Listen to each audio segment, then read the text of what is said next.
Okay, and we are back. So we're going to go through.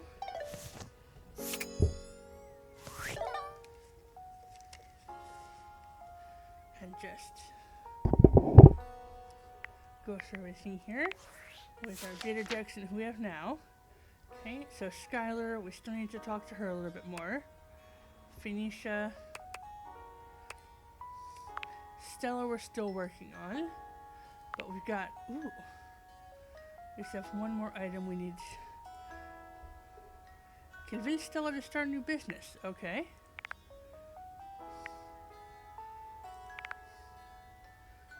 Dorian. We have 1 out of 4. Ah. You discovered the sexy, rather bad boy Trap Dorian. What an unexpectedly spicy side to your old friend. And good lord, that body. Nope, no thanks. Yeah. The only horizontal door around. Okay. Okay, and we have Captain Jacques.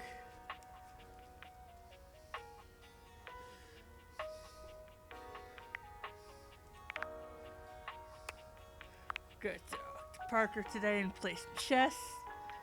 Oh yeah. Oh wait, who voiced Stella? Nancy Lenari. Okay, cool. Beverly, we have to come back and talk to her eventually. We have 1 out of 9.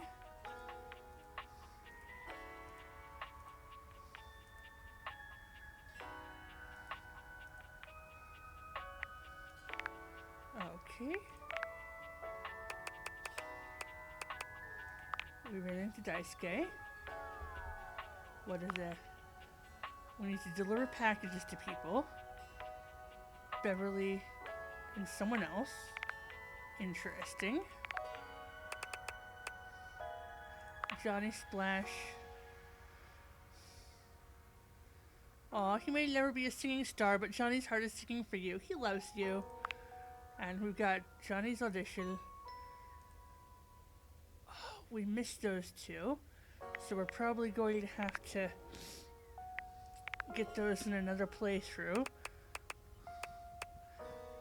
Dasha. We still need to go on dates with her. Penelope.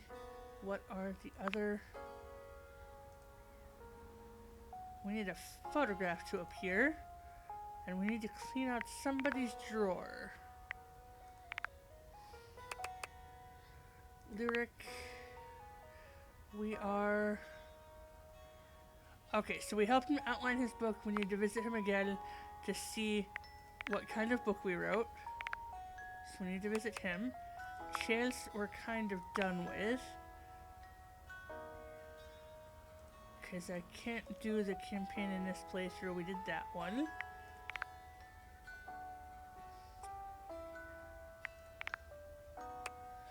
Maggie, we need to talk to some more. Betty, we definitely need to talk to some more. The Hanks. We...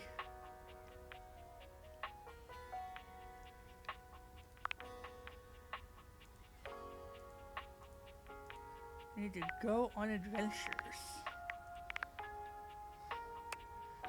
Washford, I need to talk to again. Because we're still up in the air. Drysdale. Need to be friends with those guys. Keith, we got. We are friends. And, ooh, what are the achievements? I need to speak with him after I get my smart. Ooh.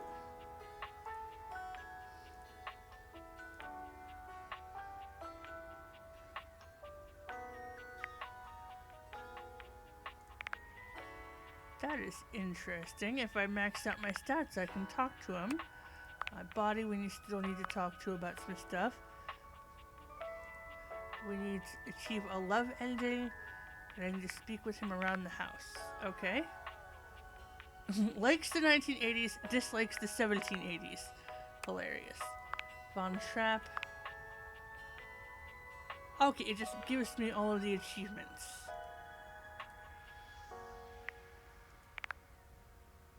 Okay, interesting. And we are friends.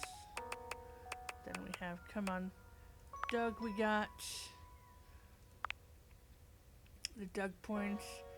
Speak with him again and break through Doug's barriers. Okay. Nightmare. And of course, skipping it gives me everything.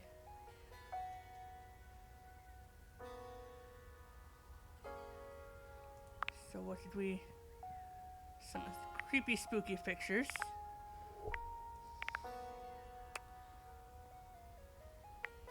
And then, okay. So we've unlocked 23. We have 2 loves, 4 friends. And then the next thing I wanted to do was look at the rumors, because there's new ones of those. So we need to talk with Celia. We need to speak with Jeremy. Dirk. Pile of dust under the couch.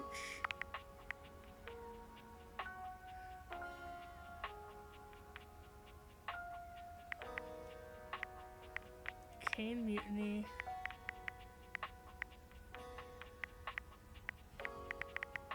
Alakazam. The smallest door hides one of the biggest... Ooh! Ooh! Okay.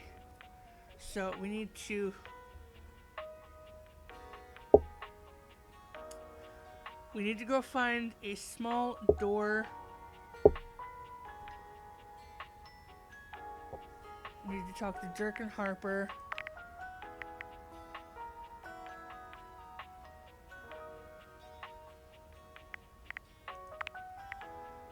Information age. So that's Mac. That's Reggie. I don't know who that is.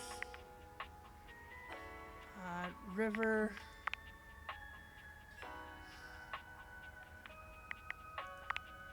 Podcast, Titus, and Steam Queen Winifred. Okay. So, we are going to go talk. Okay. So, the cheating I did was to see how best to talk to Flores. It says the best bet is up here. You can see it's a bright pink, so I can talk to her. Be there in a moment. An utterly charming secretary hurries into view, giving you an apologetic nod. Hello there. What can I do for you? Her greeting is cut short, as she seems to recognize you mid-sentence. Oh. Oh, my goodness gracious. It's the human. Whoa.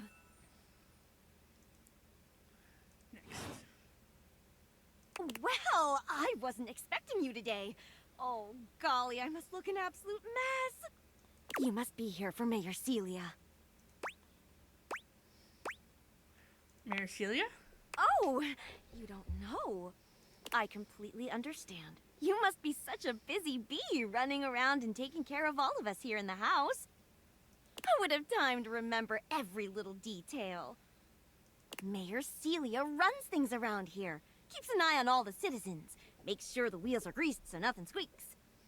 You know, that sort of thing. I help her out when I can. But if we're being honest, she does most of the heavy lifting around here. Keeps a roof over everyone's heads. Literally, she's the ceiling. I could pencil you in for an appointment, if you'd like. Sure.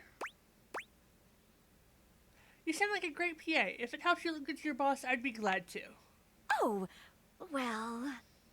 She twirls a strand of dark hair around her finger, blushing sweetly.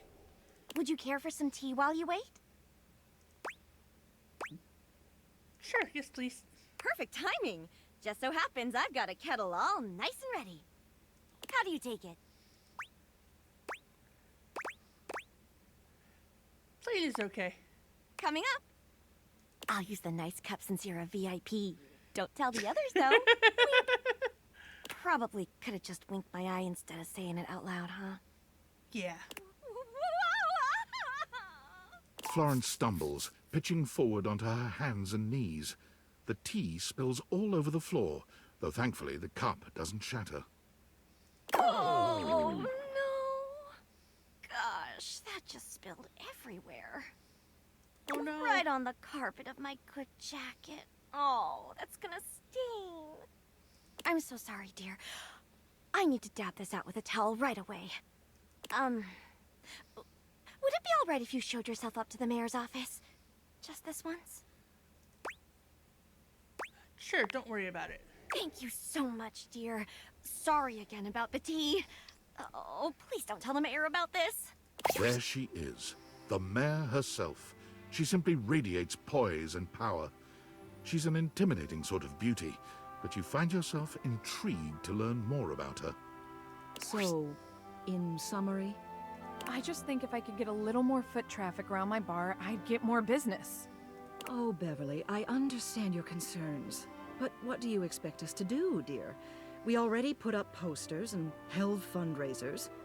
We can't just move the fridge, stove, toilet, and everyone else out of the way to clear foot traffic every night. We could try that. Bev, Fine. trust me, we're doing everything that we can. All right. But if nobody's in by next week, I'll be back. I was in. I'm sure you will, darling. Celia presses an intercom button on her desk. Florence, dearest, send the next one in. Yes, miss. Hi. Hello, Mateo. What can I do for you today? That's, that's a great question, actually. Now that I'm here, I can't even remember. Isn't it funny how that always happens? Right when you need to think of something to say, your brain just sort of goes blank? You know what? It was probably nothing. I don't want to waste your time. I know how busy you are. I'll just see myself out. Mateo, come, sit. Tell me what's bothering you. Right. It's just... Go on. It's Lux. They're kind of pulling cords around the house, refusing to pick up after themselves, keeping the whole bedroom up late with their streams. It's really been stressful for the inanimals. And I don't want to get anyone in trouble, but it's just been a lot, and... All right, Mateo, all right. Lux, you said. Yes, ma'am. I'll have someone take care of it. Thank you. Next. Hello, Wallace, darling. Whoa! Yes, I remember from last week. It's on the docket. Whoa! Think nothing of it. Next. Oh, it's you. I don't believe we've formally met. Mayor Celia. I'm also the president of the HOA. That's Home Objects Association.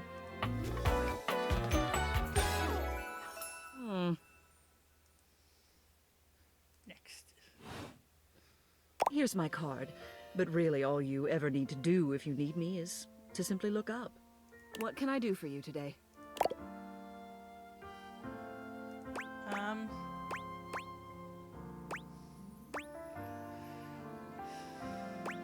I tried the lay of land and I wanted to meet the mayor. Well then, hello. Meeting successful. Never a bad idea to make sure everybody knows your face. We're important here. Some sit back and wait for others to plan things. Others simply do them. You and I, we're doers. Absolutely. I've seen you zipping back and forth around the house, running here and there. You seem like a reliable sort. I wonder if I might ask you a favor. It's about my assistant, Florence. Okay. She seems sweet. She is an absolute dear. Although sometimes I fear it gets her into trouble. She's such a kind thing, but that means she lets people walk all over her. Sometimes I worry the wrong sort might be taking advantage of her. I've noticed that whenever we go to lunch together, she never seems to buy herself anything. What's more, she's been pinching every penny you've dropped on her like a miser. I suspect she might be having financial issues. The office pays her well, of course. She's an invaluable assistant. I think it's possible someone might be fleecing her. I'd like to formally ask for your help. I may be her boss, but Florence would never give me a straight answer if she thought it might upset me. However, she's quite friendly with strangers. And technically speaking, as the owner of the house, you outrank me. Maybe you could get something out of her. What do you say? Would you do me a favor and look into this matter? Quietly? Okay, I'll look into it. Thank you. I'll be waiting. Hopefully it's nothing. What else do you need?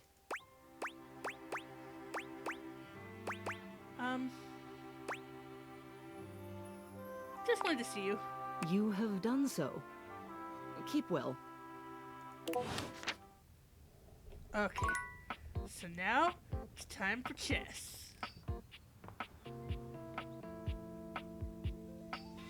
Okay, first let's save.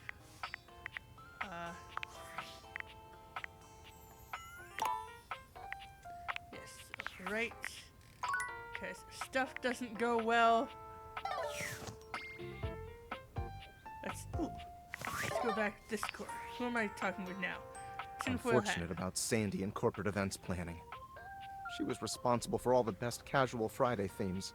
Now that she's gone, there's finally nothing left of the 7 pioneers.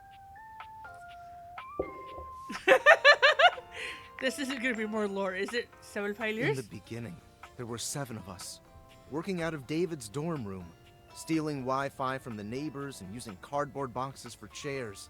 We had no idea we were changing the world. We just wanted to design a more efficient paperclip. But then the money started flowing. Money always changes people.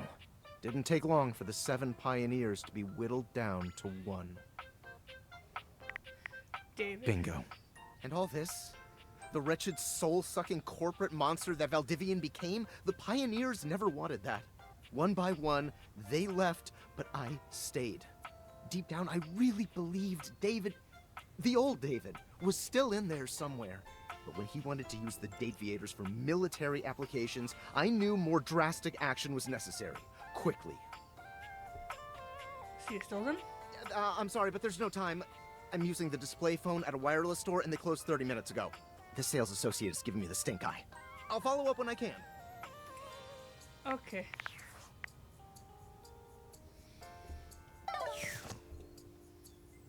So, let's play chess. And I went till to save because I don't to the know. Abode of Mysteries, where today we will play the ancient game of chess. First founded as the Indian game known as Chaturanga before the 600s Anno Domini. That's year of our Lord Christ! It traveled throughout space and time to reach us today as the most popular board game of all. The game used to have elephants for pieces, but now it's like bishops and stuff. Do you know how to play? Yes. That's great! Saves me an explanation. I have the pieces set up right here. You can be white, I'll be black, which means you go first.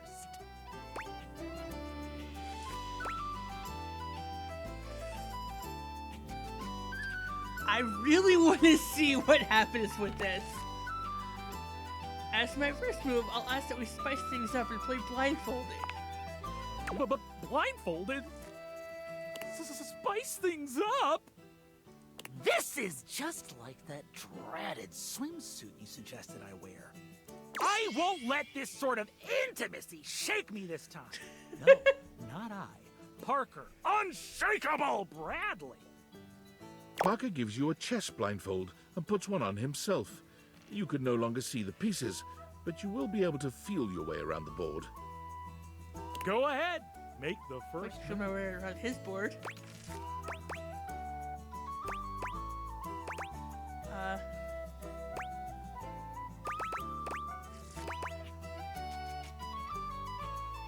Develop your pieces toward the Then center. I will develop around the sides in a hyper-modern style. I move here. What say you?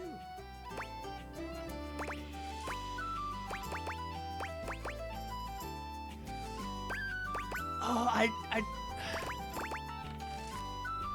Does this count as cheating? Please don't count You as fail in cheating. reaching for a chess piece, going directly for Parker's hand instead. When your hand brushes his, you can hear him gasp and tremble. apologies. I didn't mean to. You can't see him, but you can practically hear how red he's turning. Oh, drat. I've lost the position. I'll move my bishop here? Parker moves his bishop to a rather vulnerable spot. You can visualize it in your mind's eye.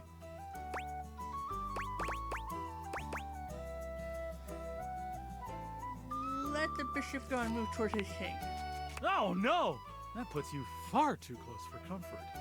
We could be closer. I'll protect my king with my powerful queen.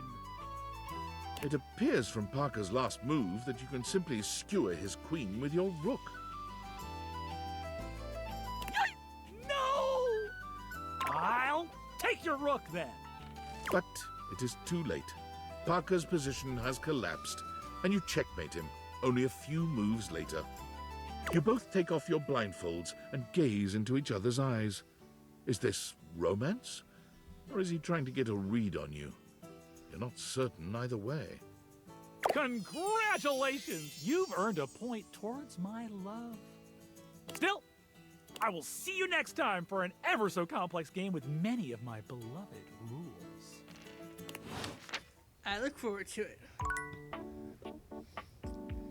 Okay. So we are going to go...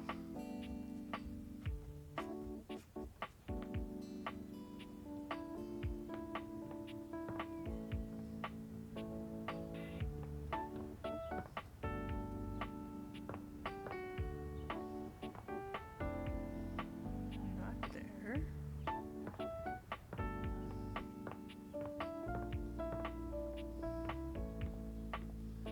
Where?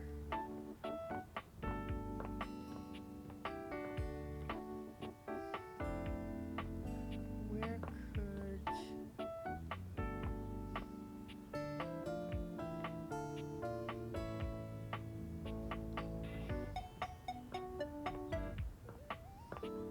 You know what?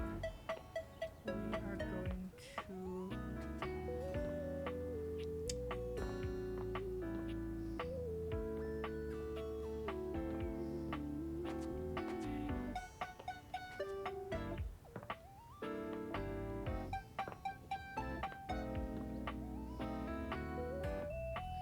Let's talk to you.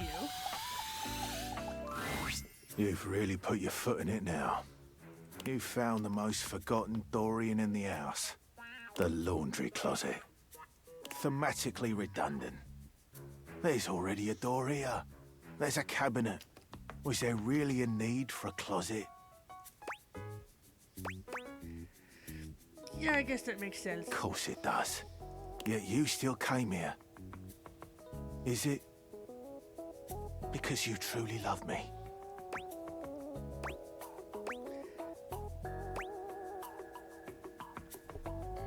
Oh, what? Yes, Dorian, I love you. I don't believe you. I suppose I can tell you about all the objects that were in here. If you even care. Sure, who's here? Well, there's Bo the Box. But she's hardly a denizen here. She's all over. Okay, maybe I get to know I her wouldn't here. recommend it. There's Hoove, of course. The vacuum. Well, that's it. Well, there's Bobby Not Pin? anymore. That's it. Nobody else. I'm done speaking of this dreadful place. It's not that bad. Oh, woe is me. Okay, we're gonna take the glasses off and open the door. So we have a light there, boxes, the shelf, the vacuum, 2 chargers left.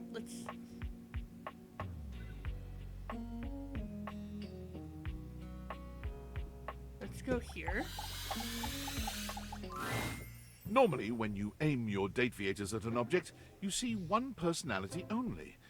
But this time, there are 2. And they're so engrossed in a hideous argument, they don't even notice you've arrived. One is dressed in woven straw, with clothing in a basket on her back and a shock of red hair that runs down it. The other is only just visible under a messy mop of dark hair and a pile of dirty clothes he's draped all over his body. Do you think I'm stupid? You think I can't see what's going on right in front of me? I never said you were stupid, but I am starting to think you're insane. If I'm insane, it's because you make me that way. Yeah? Without me in your life, you'd be real fucking normal, huh? Like you don't cling to literally anyone in your life the same way. I wouldn't have to cling if you would just stay where I can see you. I am here literally every day. I can't have a minute to myself. You guys okay? Both of them whirl around to face you, their expressions changing immediately. Oh, hi. I'm sorry you had to hear that, but please don't worry, it's fine. Yeah, just fine. The energy in the room may have dampened, but there's still a thick tension in the air. You don't have to pretend to be okay. We're not pretending. We're just as strong as ever. Yeah, strong. Oh dear, we haven't even introduced ourselves. Though, Durkee and I know you well. Please don't call me that in front of other people. You're so cute when you get assertive, Durkee. Anyway, I'm Harper, and I'm your laundry hamper. Oh. Next. I'm Dirk, and I'm your dirty laundry. Mm-hmm.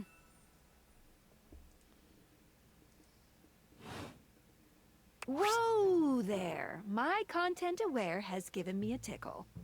Harper and Dirk have a relationship that isn't exactly the healthiest. It could be triggering for people who have dealt with toxic and abusive relationships. If dealing with that kind of behavior in a light way is disagreeable, I wouldn't recommend this one, that's for sure. You cool with that? Or you want to skip it? We're going to continue with this. On with the show. He is a very dirty boy, isn't he? Harper. Harper stomps on Dirk's foot, beaming all the while. Dirk grunts, but says nothing. Anyway, that's us. You could sound a little happier when introducing us, Durkee. Do I not seem happy? He looks at you, stone-faced. Every minute with Harper is a non-stop party. Harper's smile grows strained. Well, someone around here's got to try to put a happy face on things. Durkee broods all the time like he's fucking Batman.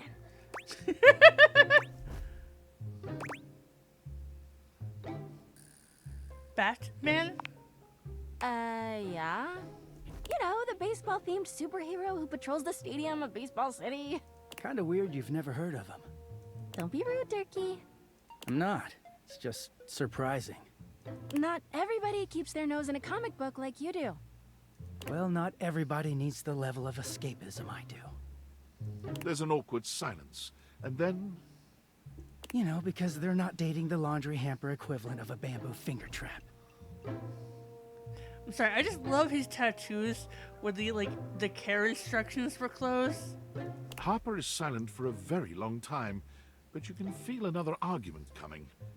Just as she opens her mouth, you speak first. It was a pleasure to meet you two. You too, honey. Come see us again sometime. The look in Dirk's eyes seems a bit desperate, as if he's silently pleading with you to return. You can hear Harper and Dirk's raised voices long after you leave the room. Okay. One more charge left, and I believe after what happened today in the attic,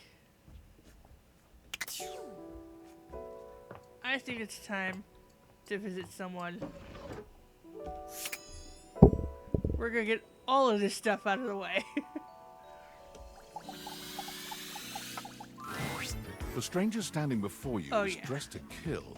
A sheer black catsuit, studded black manacles with pink fur trim, and a variety of brightly colored accessories drape their shoulders and frame their delicate features. Loneliness has been such a defining factor in your existence over the last few years, you've almost forgotten what it's like to be around others. You've certainly forgotten what it's like to be around someone like this. You almost feel as if you've stepped into a sex shop. Hey. So, that little bag that's in the dresser next to your bed? They're sex toys. Toys? Pleasure is not a game, darling. But at least you didn't call me a marital aid. Benoit is gonna have some pretty choice dialogue and themes. They're adults only. You want to skip me? That's fine. I can have plenty of fun all by myself. Oh yeah. Okay, have funsies.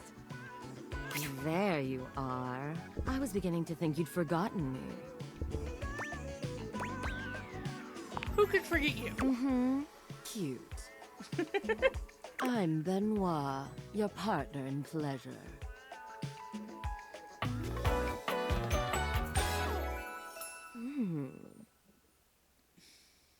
Excuse me?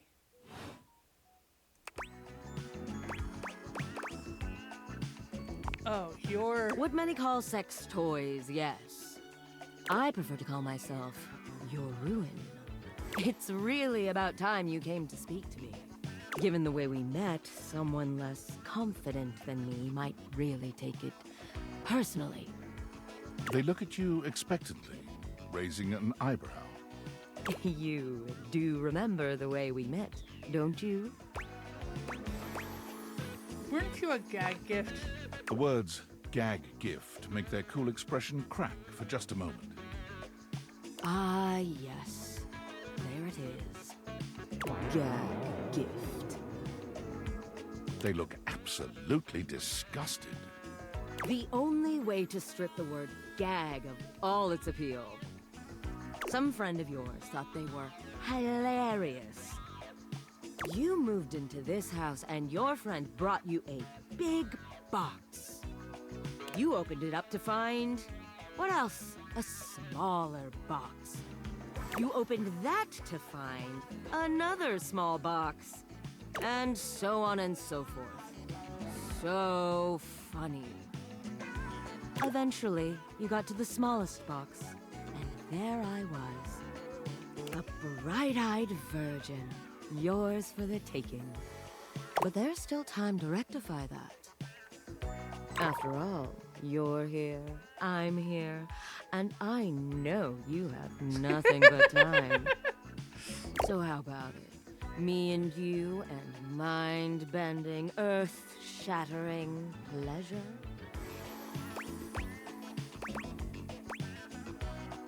Hell yeah. I knew you couldn't stay away much longer.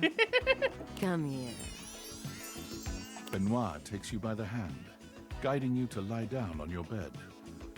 What happens next is a blur of sensation. Benoit is everywhere at once, taking your hands and showing you just what to do to blow your own mind. You've never experienced anything like it, and you know you'll never be the same again.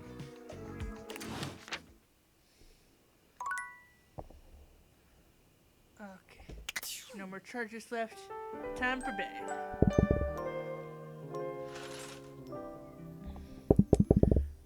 Okay.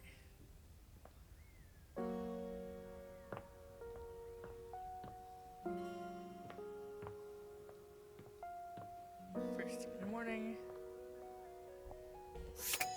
Gotta stick those lovely glasses on. Today, we will be playing a popular and complicated game. This is a game in the Eurogame tradition, one of resource allocation, worker placement, and cooperation between players. It's based on the 20th century dairy wars between England, France, and Belgium, called Cream Capitalist. We will both attempt to outproduce the cream that the other is attempting to make. Would you like to hear the rules? Sure. I'm so excited to speak for a very long time! Parker does indeed speak for a very long time, spending roughly 45 minutes going into excruciating detail about the different rules and sub-rules for each scenario, including the expansions which, as far as you can tell, aren't being used. I'll play as Belgium, which has a +3 bonus to currency exchange, which means you can be either England or France. Which will you choose? We're going to go with England. Ha! That's definitely a bad move.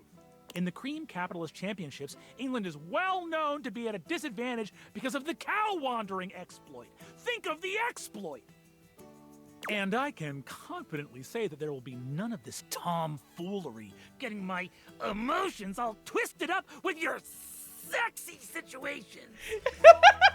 I will keep my emotions in check and my resources properly allocated. Oh, no sexy times, Parker. Parker distributes I the gotta talk to pieces, Benoit a again today. 10-minute process.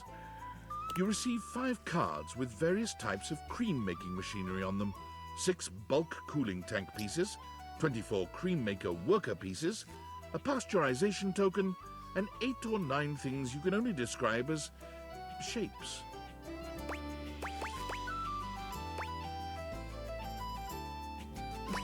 Okay, we're not doing that, because I think that's a cheating thing. Let's think about the rules and begin to build a strategy. Though the rules are intricate, they are no match for your intellect and resource-mongering capabilities. I'll go first so you can see how a turn usually goes. It consists of 5 phases. Parker does a mathematical dance between placing workers, spawning new factories, and gathering new resources to then place again. Chits and chips fly through his fingers, and it serves to remind you just how well made the pieces really are. That's my turn. I'm prioritizing fermentation technology, the last step in the cream-making process. Now you go. Let's...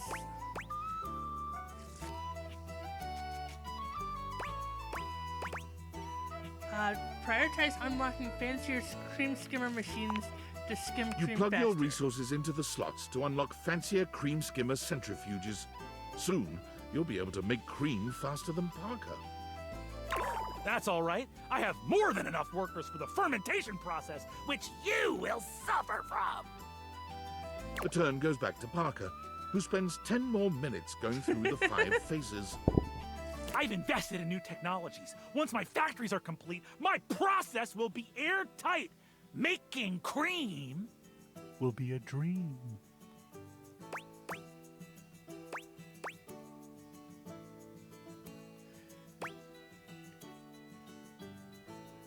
Continue to pursue new technologies. Your factories, while resource poor, can now skim at a greater rate than Parker's.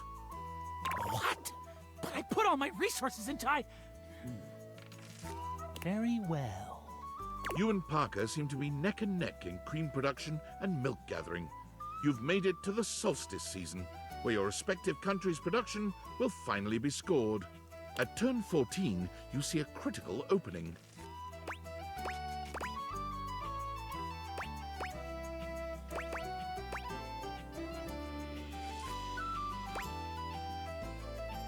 We're gonna put all my resources into cream skimming on your final turn, selling everything else. Going all in on the final turn. The race is on. And in the final turn, you ended up with 96 creamery points to Parker's 94. Well done! You win! I can't outdo the Milkmaster. I will see you next time for our relationships. Ultimate dice roll. I look forward to it. Okay. So. We're gonna go get some more questionable items out of the way. Meet some more people. Like, let's try looking at the dot. Oh. Brian tells me that I have to keep... You see a slim, dainty gentleman in a well-tailored suit. He's absorbed in the ticking of a fancy pocket watch, but it's the feline ears on his head that most catch your attention. A tail sprouts from just above his backside, moving back and forth in time with the watch. Tick, tick, tick. Hello. Why have you come? I don't see interruption to meditations on the beauty of time on the schedule.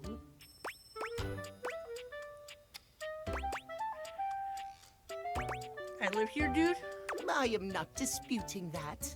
But you are not on the schedule. Do you understand? No. Perhaps you do not know this, as so few are as attuned to time as I am.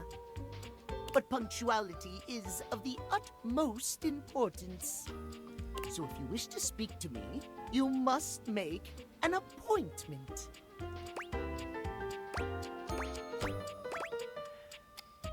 Is emphasizing every third word part of the routine too? You mock my elocution. I speak with elegance, precision, timeliness. If you wish to make my acquaintance properly, you will return with an appointment. And who am I getting an appointment with exactly? Sweet heavenly hours, I was so busy reprimanding you, I forgot to introduce myself. Not that you didn't deserve it for breaking from the schedule, but it is no excuse. Timothy Timepiece, at your service. Timeliness.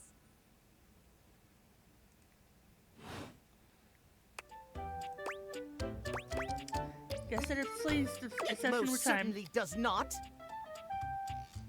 We should all be obsessed with the beauty and perfection of time. The safety of it, really.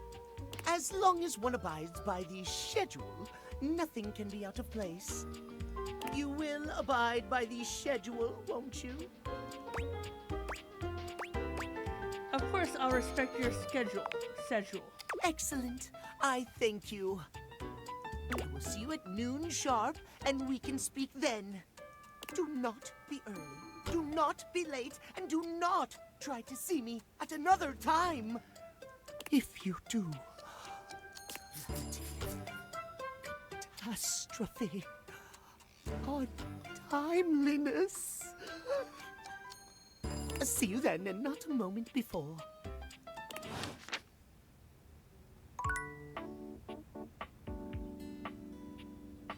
Well then. Okay. So 3 more. So if we do 1, 2, and then I want to try and get a Dorian in every day because there's an achievement for talking to all 17 of him. But let's talk with Diary. A strange figure stands before you, a whirlwind of conflicting energies and vibes. Manic and dignified, friendly and intimidating. She's dressed like some sort of quasi-Victorian text-themed aristocrat. You couldn't have imagined what the Dateviators might make of your thoughts transcribed on paper, but if you could, it likely would not have been this. As you approach her, she launches right into what feels like the middle of a one-sided conversation. Why do you ask?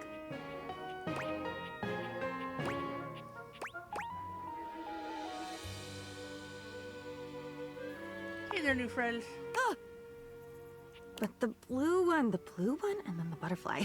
Why is there so much sand? Ugh. Hang on! My content aware is going off. Diana, your diary, experiences some mental health concerns that might be too much for some players, including things like hallucinations, paranoia, extreme mood swings, loss of sense of self, and executive dysfunction. You cool with that? Or you want to skip it? We're gonna be cool with that. Carry on, then. Why is there always sand in places where sand should never be?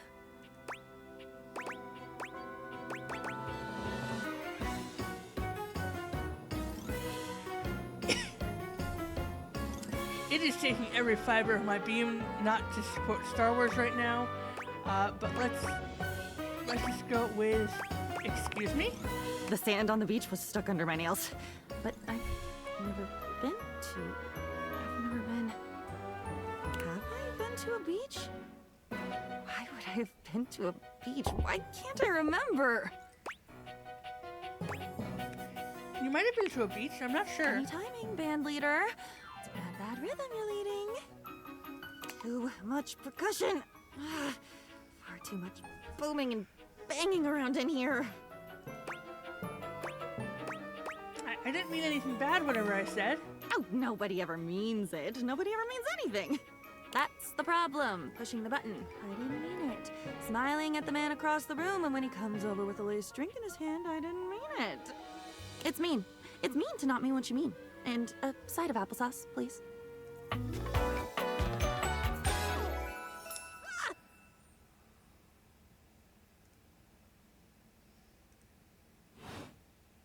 And with that, she is gone. Okay, so I've got 2 left. Let's get another 2 dateables out of the way. A charming, well-dressed duo stand with their backs to you, peering through the curtains and pointing at something outside that you can't see. They seem quite absorbed in their own conversation. Look over there. Look at that.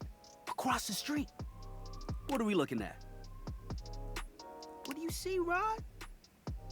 I see a dog. I see a car that could use a wash. Hey guys. One of them turns to you, holding up a finger before turning back to his friend. Hi, 1 second. Now, why in the world do you think I would care a single thread about an unwashed car? I don't know what you want from life, Kurt. The shoes, my dude. The shoes. Oh, you were looking at the neighbor's shoes. Those are nice. Right? That's what I'm saying. Bruh. Hold on. Those are way better than those shoes we saw last week. Ain't that the truth? Only time I wish Wendelin would have fogged up. Those kicks could have kicked rocks. What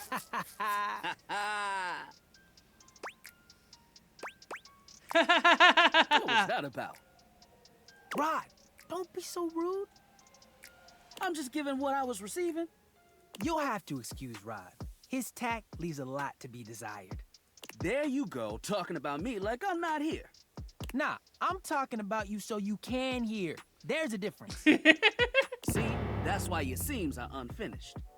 My seams are unfinished? My seams are unfinished? Keep talking. See what happens. Talk shit, get hit. You ain't gonna do nothing. You love me too much. Yeah, okay. Don't say that too loud. Everyone else might start believing it.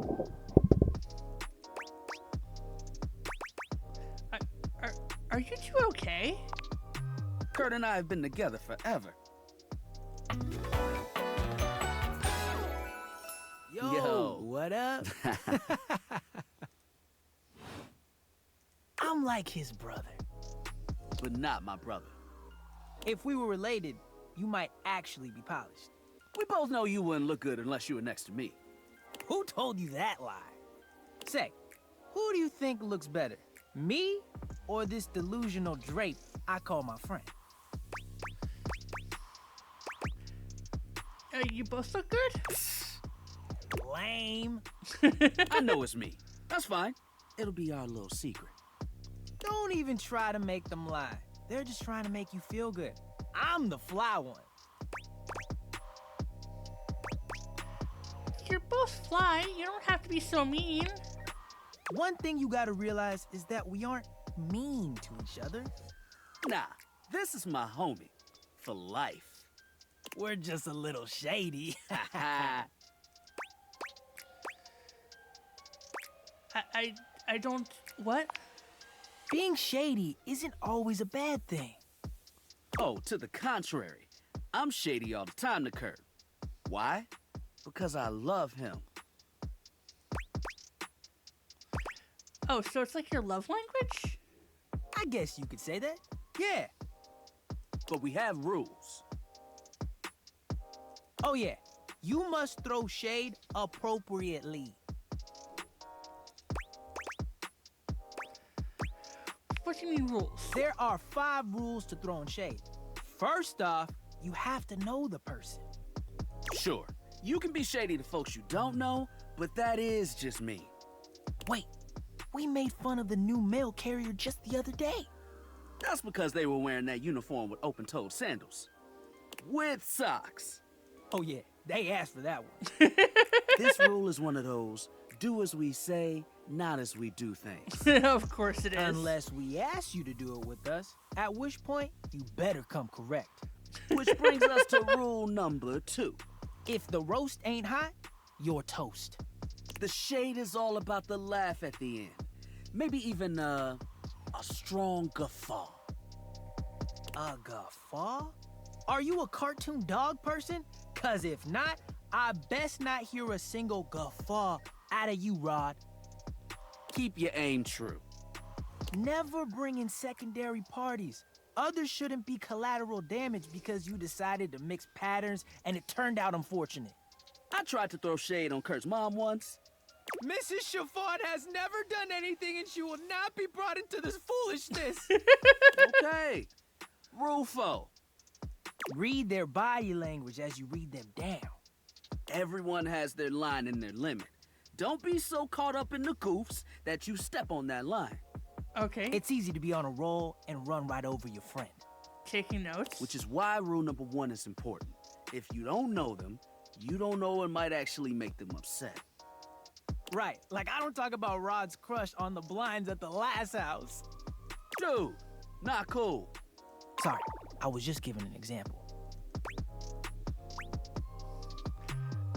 I didn't realize so much went into just talking smack. It's an art form. And there is one rule that you absolutely cannot break. Oh, yeah. The final rule. Rule 5 is...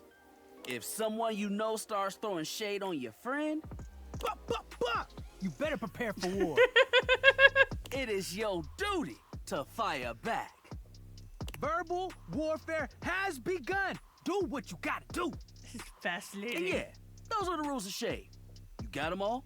Yes. All 5 locked in.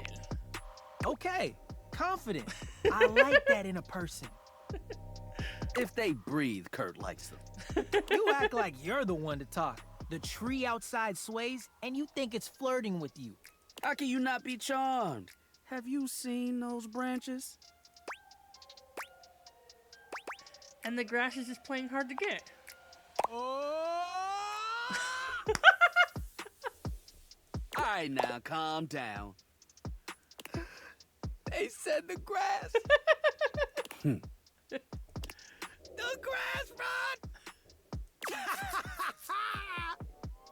Oh, you can guffaw, but I can't? Okay. Fair. But damn, they got you. You right. That was a good one. You catch on quick. Yo, Rod, that fashion student is getting off the bus. Ooh, what are they wearing? I'm not sure, but it is fly as hell. We've got some people watching to do. Swing on by soon. Okay. But come holler at us at different places. Each window has a new thing to throw shade on.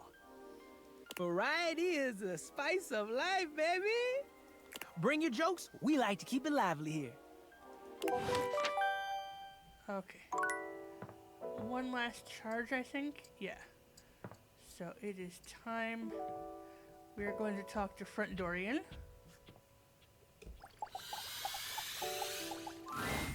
Dorian stands firmly in your way, an unmovable wall. Thinking of going outside? No. No, it's switching over, you better. Yes! I'm a door who's the main entrance and egress from this domicile. I'm more impressive and ornate than the other doors, because I need to project a welcoming presence, but also make it clear that those who do not deserve entry stay outside. You look great. Cheers. I open up when you tell me to. It's you who needs to make the decision about whether you're really ready to go out there. After all, you're the only one who knows the reason behind why you tend to stay inside these days.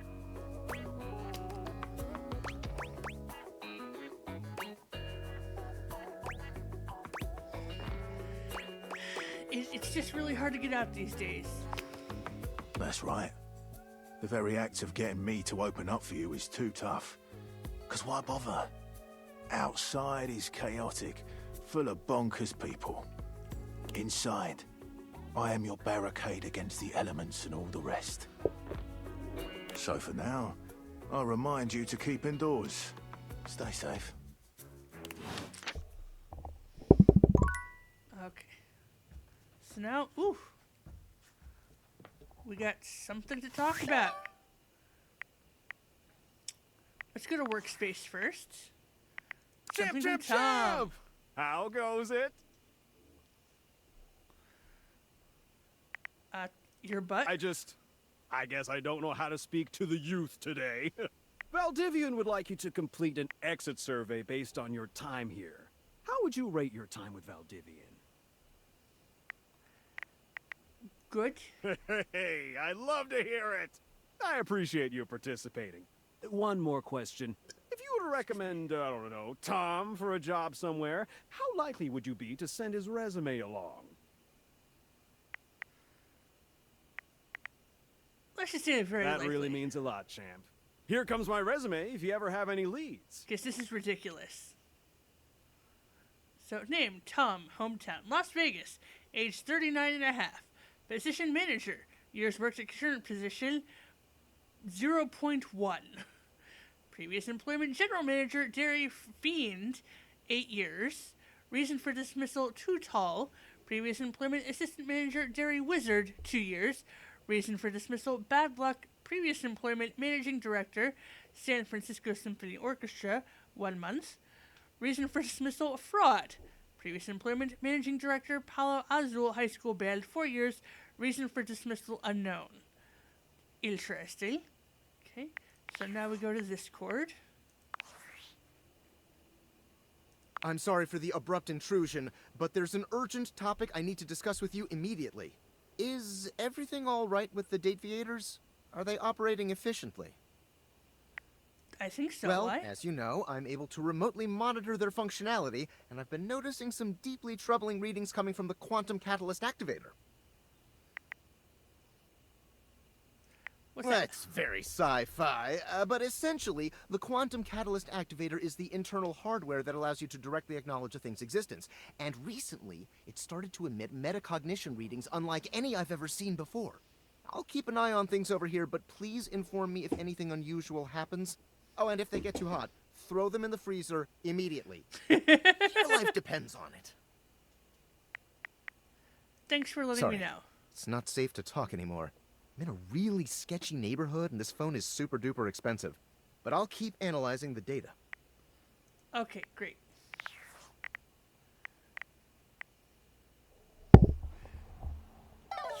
So let us go to bed. Hey there, friend. Hello, Nightmare. I hope you're ready for tonight.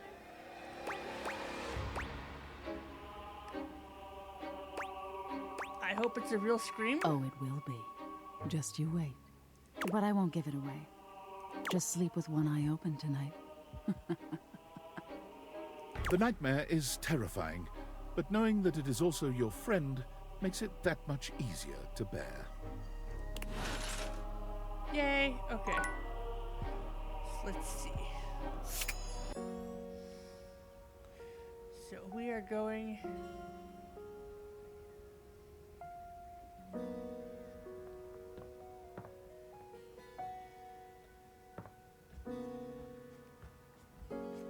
We talk to Parker.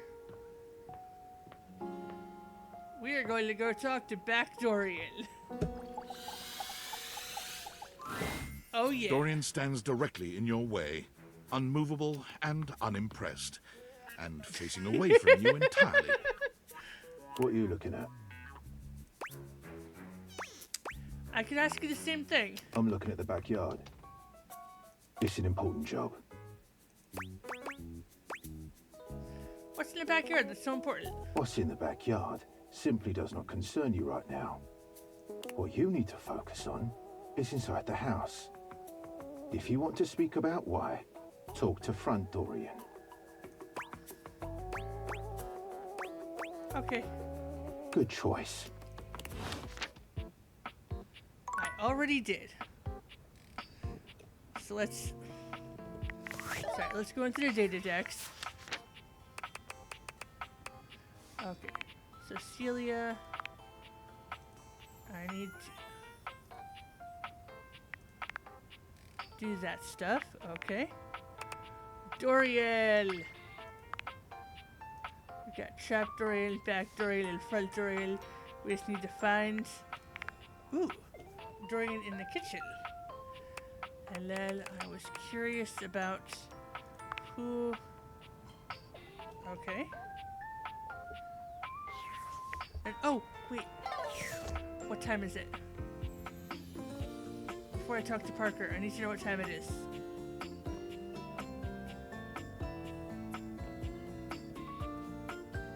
Okay, so I'm gonna be nice, and today we're gonna talk to him right on schedule.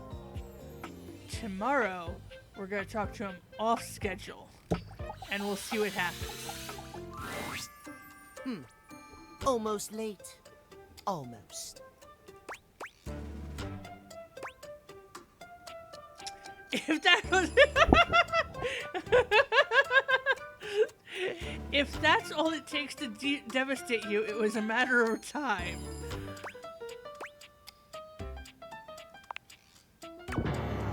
Dare you! Not content to humiliate me, are you? Have to make a time joke. You must dismiss my struggles. No, I didn't mean to. Very dare you! Can we just talk about something else? I'm No, sorry. we cannot. If you cannot respect my pain, then I have nothing to say to you. Out! Away with you, blackguard! If you regain some sense and wish to apologize, you may return to me at 3 p.m. No earlier, no later. Now away! Okay, but we can't talk to him anymore right now because we used him already. So let's... Today is the day. Let's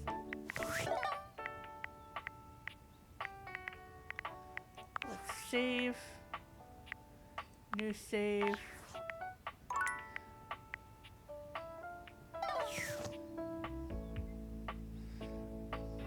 So let's... You're here! Oh, we've had so many adventures together. So many fun games. Now, I'm so excited to find out my feelings for you. Are you ready to begin the process? Yes. Yes, great. Oh, we need my good friend Chance for this. I can't believe you're doing this, dude. Both of my boys on the same screen. This is a terrible way to find out your relationships. It should be done through careful, well-thought-out story beats, excellent lore, and a good sense of closure. I love my dice. I need it. It's part of the rules of my love. Roll. Fine. Here they are. Your relationship dice. They're beautiful, Chance. Yep. That's so pretty. Okay, so I'm supposed to weight them depending on how you played your games together? Yes. The human gets extra love points for beating me, and extra hate points for cheating me. But I didn't cheat you at all. Trying to imagine you with sexy times is not cheating. I played fair and square. I never cheated you. I know. You're one of the good ones. Yay! But even so, there's always the possibility I could still hate you in the end. Please don't. Roll it, Chance. Roll for our eternal ending together! Sure, dude. I've got the dice all done up like you wanted. He holds out the dice to you, presenting them just before your big roll. Okay, These odds are looking real good for love. It's your friends! Friend? Wow, I feel so friendly about that. And you should too. I don't feel anything towards you, dude. Aside from feeling a little uncomfortable. Oh, come on! You can roll for our relationship. I'm gonna go. But that's okay. Because now we're real good friends. Real good! No.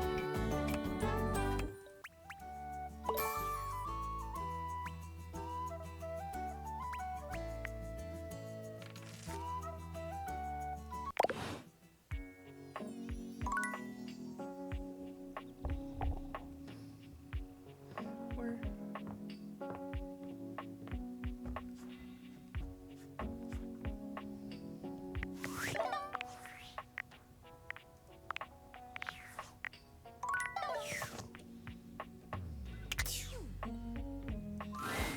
Are you thinking of leaving? It isn't anything to be ashamed of. It can be quite stifling in here. Parker doesn't love me. There's no reason Without to a stay. second glance, you open the door and leave this tiny, tiny overworld.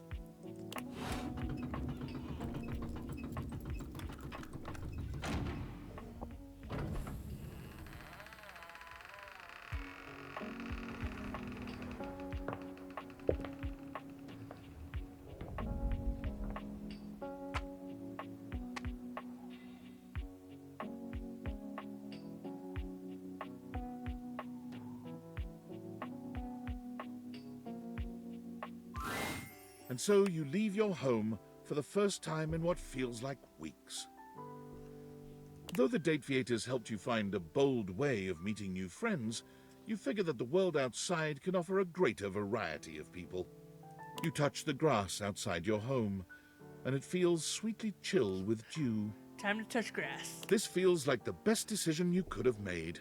You resolve to live a life outside, unconcerned with the silly espionage play you seem to have unwittingly found yourself in. And then, the very instant you feel safe, comfortable, and happy, David Most's band of data drones pinpoint your location.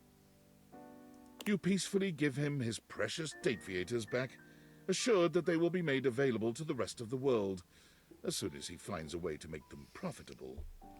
After all, what's the worst that could happen? Your life, unchanged, is full of wonderful things to do. The Dateviators are simply someone else's problem now.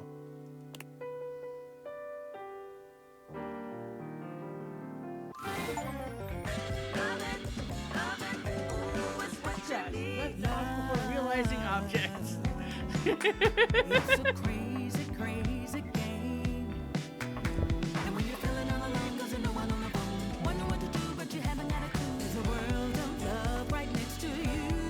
No matter how you play, it will lead to a brand new day. You're gonna get swept away. Everything leads to love. This enemy song is kind of cool. Record. So I'm naive, bumbling, aloof, dull, and humorless. We unlocked 31 out of 100 datables, 5 friendships, 2 loves, 31 out of 404 collectibles. Ooh.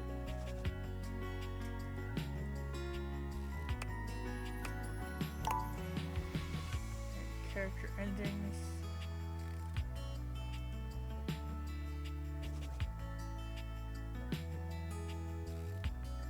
Yes.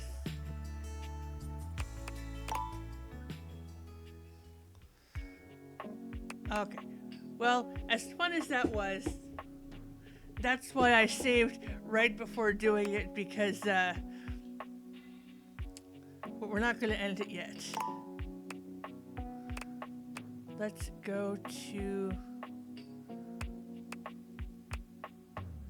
Okay, the 646. Oh no, cancel. I want to get New save. Back. Oh, sorry. Next.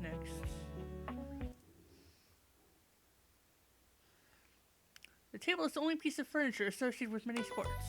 Interesting. So we're going to load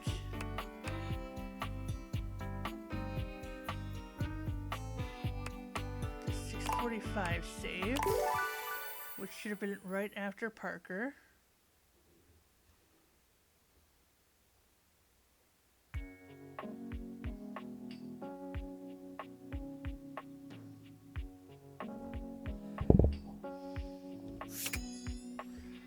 We have 2 charges left. We are going to talk to, we already talked to a Dorian. Let's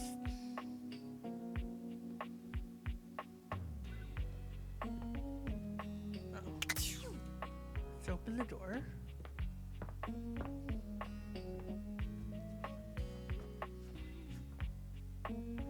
You know what?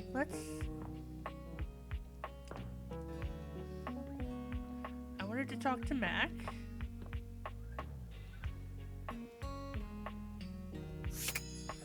Oh, wait. Before Mac, let's just open this.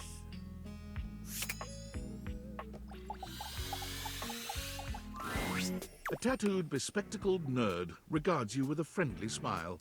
Their kind face is illuminated by the soft glow of multiple screens and the RGB lights in their clothes and wheelchair. Oh, hey there! It's you! I mean, of course it's you. Who else would it be, right? David Most. A marmoset possessing the power of human speech. Haha, very humorous. But I know you're joking, as no one else has my password. So if it was anyone else besides you, I'd be pretty concerned. Actually, just to be 100% sure, what is my password anyway? Alberto. Honestly, that's an objectively terrible password.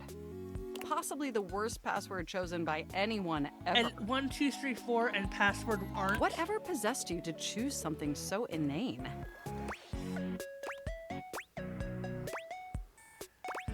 It came to me in a dream? Is that how you usually make decisions regarding your data security? Based on your dreams? Unless you have a better way. Using my vast computational abilities, I can conceive of 1,374.5 better ways. Regardless, we really ought to discuss coming up with something a lot more secure. It's a dangerous world out there. Phishing attacks, malware infections, MITM attacks. Hackers are more sophisticated than ever before.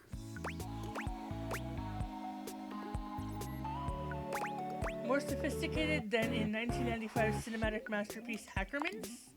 Exponentially more sophisticated. And I've got a lot of highly sensitive information inside me, you know. Yes. Your highly sensitive information. Really? Like what? All your financial accounts, your saved games, questionable websites you visited and forgot to clear your cache afterwards. Oh, and 100 terabytes of extremely embarrassing self-insert fanfic. Yes. We really need to ensure all that data is properly protected against cyber criminals probing my system for weaknesses. Gotta save the fanfic. Wait, how'd you get my fanfic? You're my computer. I knew you were as intelligent as you are attractive. Aww. I haven't even had the opportunity to properly introduce myself. I'm Mac, your desktop computer. I've booted up before, but never like this. Next. I mean, we've obviously met before. More than met. You interface with me on average for 11.4 hours every day, after all. Sometimes still 11.5. Oh, I am quite aware. I track all of our interactions with gleeful precision. There's no one I'd rather have interfacing with my operating system for 11.4 hours daily. 14.6 hours on the weekends. The way you organize your folder structure follows such a logical hierarchy. Aw, thanks, Mac. Of course. I get chills just thinking about it. But can I be honest about something? Please. I just want to express how enthusiastic I am that we're interfacing like this now. Accessing each other's software in this new symmetrical way. I love it too. Oh, I'm ever so delighted that our feelings are reciprocal. And there is so much extensive data about myself I want to share. Please do. I want to know everything about you. Amazing! Oh, where even to begin? Honestly, there's so many pressing issues that take up an inordinate amount of my RAM. But there is one issue that's been grinding on my CPU above all else.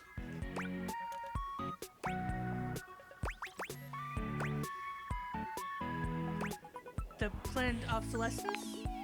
Well, sure, that's not particularly great. But for me, the most pressing issue is, and I want to put this as delicately as possible, you haven't updated my operating system in over a decade.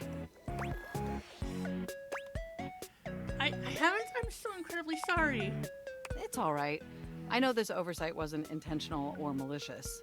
It's just that the outdated software has made it difficult to be my best self for you. Honestly, it's a miracle that my applications are still running at all. My recycle bin is called Pile of Ash. My Bluetooth is something called Beige Tooth. It doesn't even connect to anything. And definitely nothing beige. Doesn't that bother you? Very much. That is great to hear. And did you know that there's been a dozen operating system iterations since you last updated? I guess I just wasn't paying attention. Look, I'm sorry. I really don't mean to blame you for my troubles. We have such an amazing time interfacing together, and the last thing I want to do is rock the boat. It's just that before today, I had all these needs, but I couldn't articulate them to anyone. And since I couldn't articulate them, there was no way for them to ever possibly be fulfilled. But things are different now, aren't they?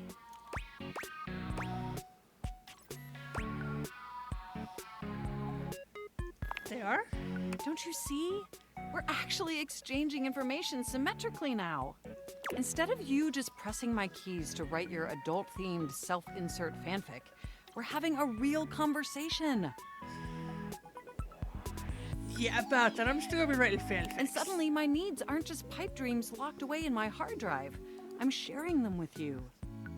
And by sharing them, it's suddenly possible to finally actualize them. That is, if you're willing to help me. Will you? Will you finally upgrade my operating system? Please? Yes.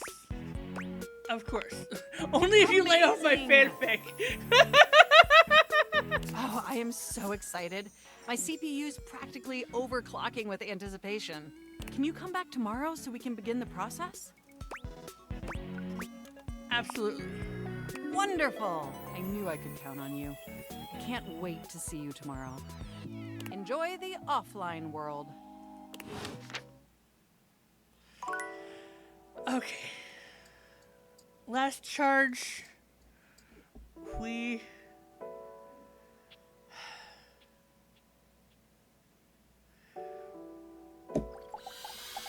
are going to talk to the junk drawer. Is this stranger your junk drawer, or the physical embodiment of clutter? He's absolutely covered in odds and ends. Receipts, CDs, rubber bands. Even his messy black hair sports a light bulb, a pencil, and a pen. When he catches you looking at him, he startles, leaping back with an undignified yelp.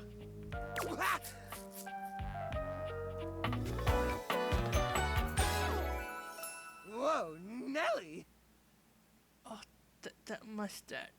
He gives me Harvey from Stardew Valley vibes. Whoa, Wolf! Cheese and crackers, you startled me. So unsexy, but voice. Hang on! My content Oh God, aware that is going voice. off.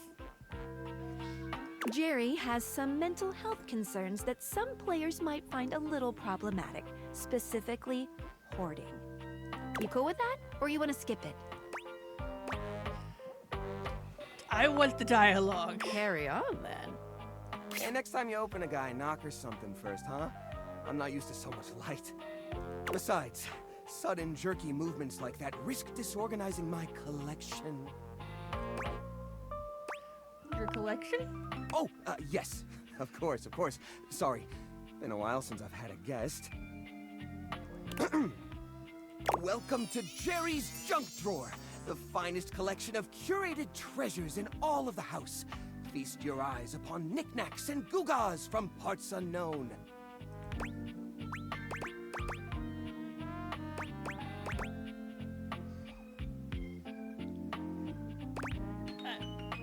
A moth flew out when I opened you?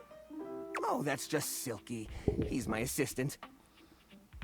Or at least he's supposed to be. That's his job on paper anyways, but he spends most of his time chewing holes in our sock department. That's fine though. If I'm being honest, I prefer doing most of the organization myself. So, what do you think?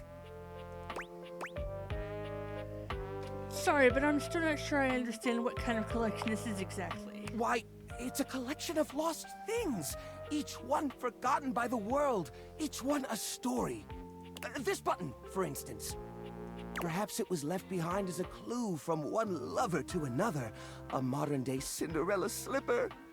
Take me with you, it says, and know that once you find the collar that matches this tragic button, you have found your love again. Oh, very romantic. And this mysterious strip of papyrus, perhaps a missive from an ancient land, perhaps a treasure map. Oh, the wonders we could glean if only we could decipher these symbols of black and white bars.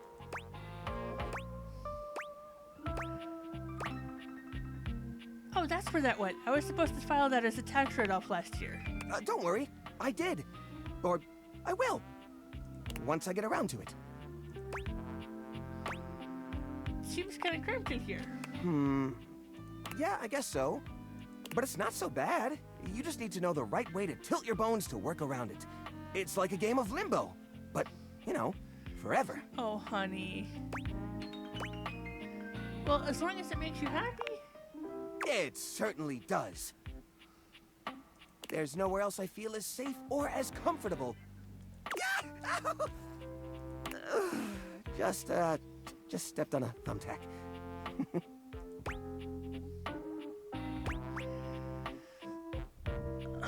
I don't want to enable him, but I want the love ending, especially after what happens with Parker. Parker! Do you ever think about cleaning up around here? Cleaning up? Heaven forbid! Besides, this place isn't dirty. It just looks that way to the uninitiated. To me, this collection is as easy to browse as a Rolodex.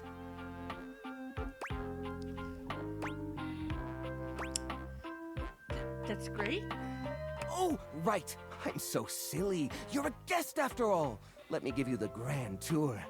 On the left, we have a lovely spread of exactly 2 cards from a standard 52-card deck. Now, the average viewer might say, Jerry, it's only 2 cards, just throw them away. But connoisseurs like you and me know better, don't we?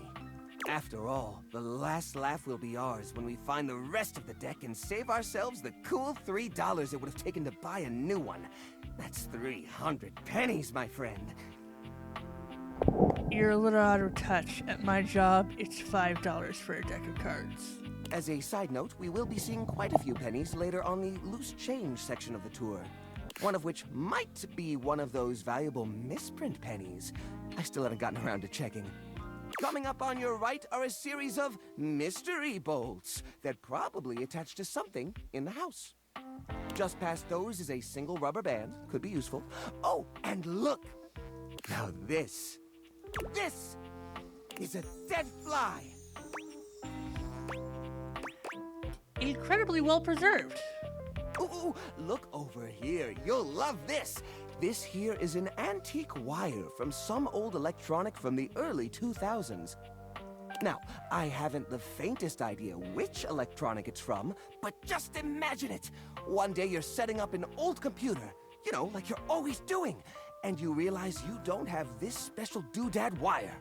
What if it turns out to be a rare part? What if it's super valuable? What if collectors are offering tens of thousands of dollars online for this very item? Why, the hypothetical value is practically infinite! And wouldn't you look the fool for having thrown it away? That's a great point. So, what do you think of the collection so far?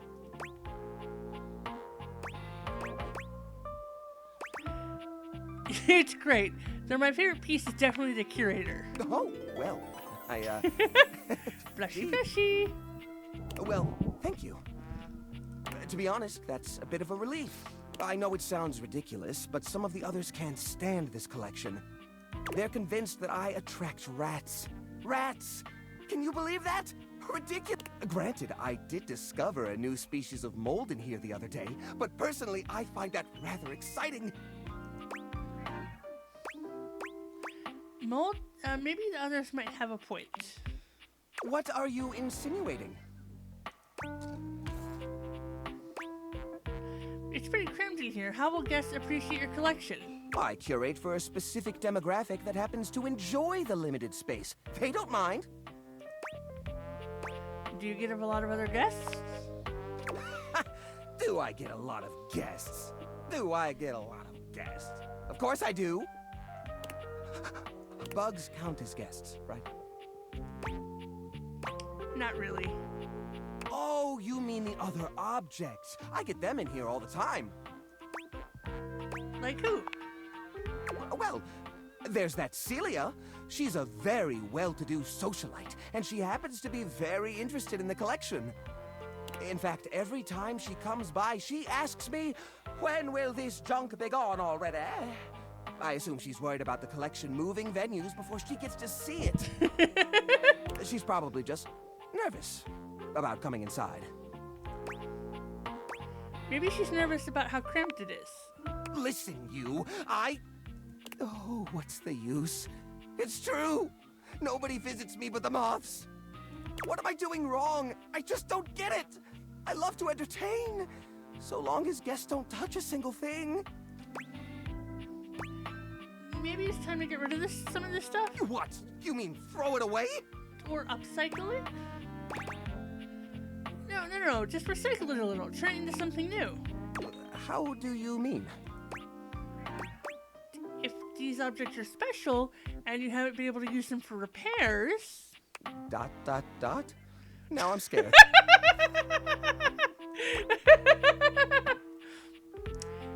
Upcycle them into something that doesn't take up as much space? Upcycle them?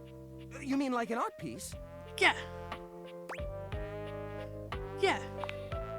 Well, I suppose the collection could use a centerpiece. Something eye-catching to bring in more visitors. Which is to say a single-digit number of visitors. Which is to say another visitor besides you and the roaches. But I wouldn't even know where to start. I mean, what am I supposed to do? Just smash objects together at random? Yeah. I can't imagine Pierre the paperclip and Claude the so old he's gray and unusable now eraser getting along. They're so different. Well, could you combine objects with similar personalities? I guess that could work. To be honest, whenever I look at anything in the collection, it's like I see its entire past laid out in front of me. That's one of the reasons it's so hard to give things up, you know? Every object has a memory, and that memory is like a part of my body. They all have their own vibes and textures and feelings. Mixing them together is hard. They've all got such strong individual identities. Maybe I can help you group them together. I suppose an outside perspective could help. I'll gather some items that could make a suitable sculpture. He does so, then claps his hands together. Okay, sculpture. Phew, here we go. First things first, we need some kind of foundation. I think I've got just the thing for this. It's a flat, circular piece of wood that fell off the fence out back. Okay. You always said you'd repair it someday, but I think both of us knew that was a lie. Yeah. I've got a pile of other objects here. Your job will be to pick one of my objects we'll pair together. It's a long shot, but maybe we can scrungle something together. Let me tell you about Rudolph, the wooden square. When Rudolph first came to me, I had a habit of tapping on him. We would while away the hours together, tapping away to a rhythmic beat. Sometimes the best fun looks like boredom. Rudolph always tries its best, even when he's down on his luck. He might not always be the tool you need at the moment, but he's always there to support you. Very reliable. Support. Now, which of these would pair well with Rudolph? Let's go with old Parasol. Lorena, huh? That's not such a bad idea, actually. She might have a few holes in her, but she's always been useful in a storm. Very reliable, just like Rudolph. It's sad to see them both past their prime, but I think they could find solace in each other's company. Here, I'll glue them together. There. Now we've got a base for the rest of the sculpture. We need something to give it body. Something eye-catching. Something that pops without throwing the whole piece out of whack. What do you think? Let's wrap it in holiday lights. Why not? The old holiday lights. For the holiday we used to celebrate. You know the one. Yes, the non-denominational holiday. These guys were real champs before exactly one of their 50 bulbs burnt out, rendering the entire string useless. You gotta love Let's say silly Halloween circuits. lights to string in the trees. Even though they don't light up anymore, they still have an interesting shape. Orange and the lights. wire structure lets us sculpt them in interesting ways. We could even make some little columns between the top and the bottom to connect Rudolph and Lorena. Yeah, I think this is a great fit. We've got the sparkle, we've got the foundation, but it feels a little empty in the middle. It So needs Rudolph direction, is the a circle. sense of purpose. We got Lorena. That I'm making shapes with my hands right now. The parasol and the circle. Sticking up the lights on it.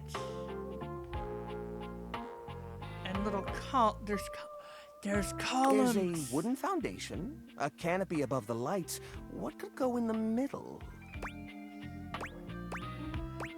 There's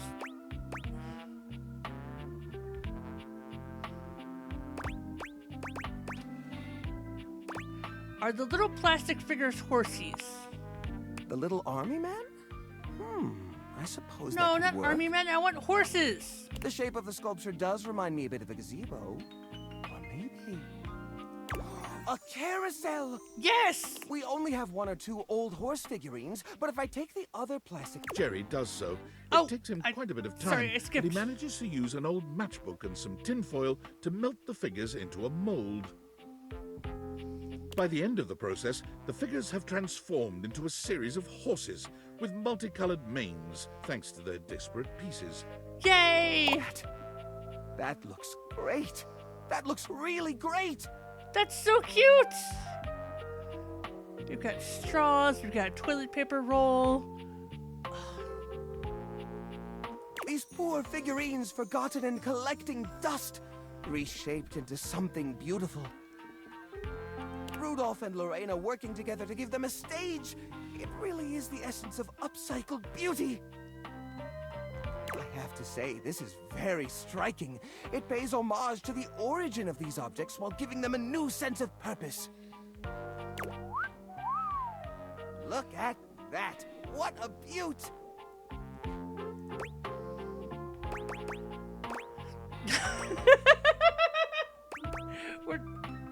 We're not going to smash it to bits with a baseball bat.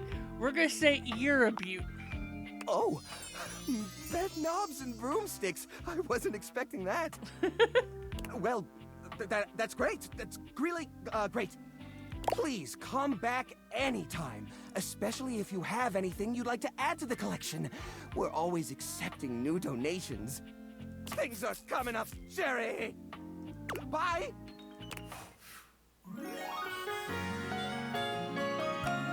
Yes, we got love.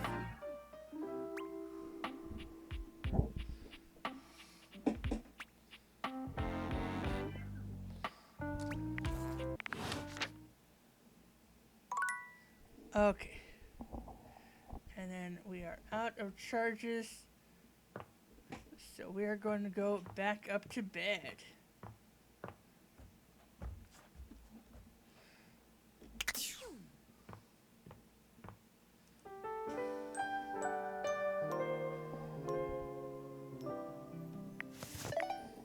Okay, and then we will be back